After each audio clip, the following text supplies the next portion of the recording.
Humanitarian catastrophe in Mariupol, Donetsk region. The city, one of the closest to the so-called DNR occupied by Russia, has been mercilessly shelled by the Russian troops for several days. And they have broken the agreement on the Green Corridor for the civilian population every time. On March the 8th, a 6-year-old girl died of dehydration under the rubble of a house. On March the 9th, a maternity hospital was bombed. 3 people were killed, including a child.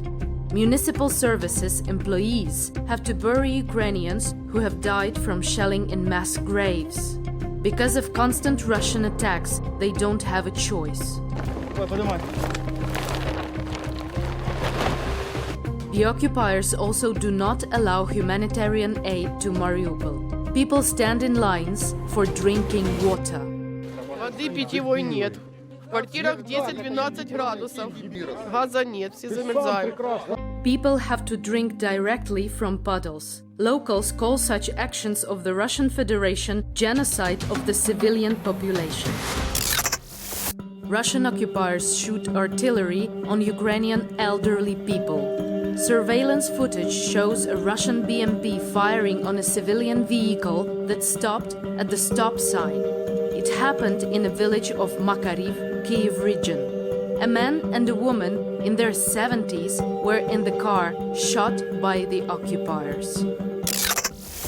The high-pressure gas pipeline was disabled by Russian troops near Svitlodarsk. It is a small town in Donetsk region with a population of 13,000 people.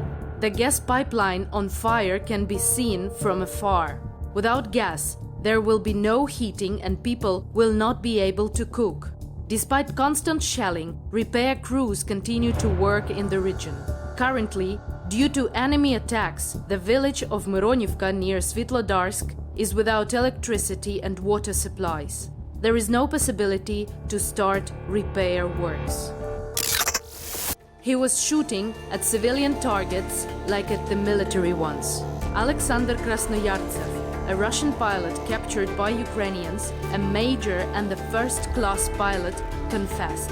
He said that he had made 3 operational flights on the territory of Ukraine and was shot down during the 3rd one. Нам говорили, что мы работаем по военным объектам, но на самом деле координаты, по которым мы работаем, оказываются гражданские объекты, в том числе жилые кварталы города Чернигова. При этом мы используем неуправляемые бомбы, что приводит к большому количеству жертв среди гражданского населения. Результаты наших авиаударов я видел своими глазами. Разрушенные жилые дома и убитые мирные жители. The Russian captive pilot also addressed his colleagues in the occupied Crimea. Не принимайте участие в войне против Украины. Мы воюем не против каких-то нацистов, а против всего народа Украины. Не пятнайте свою честь, не убивайте женщин и детей.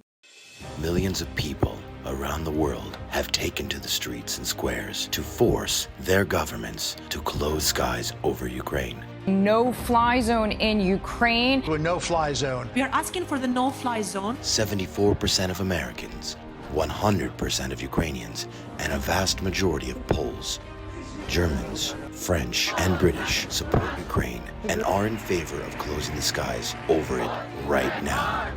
Ukrainian nuclear plants are under attack from the air. This is a clear and present danger to all of the European Union. NATO governments, close the sky now and save the lives of thousands of civilians today.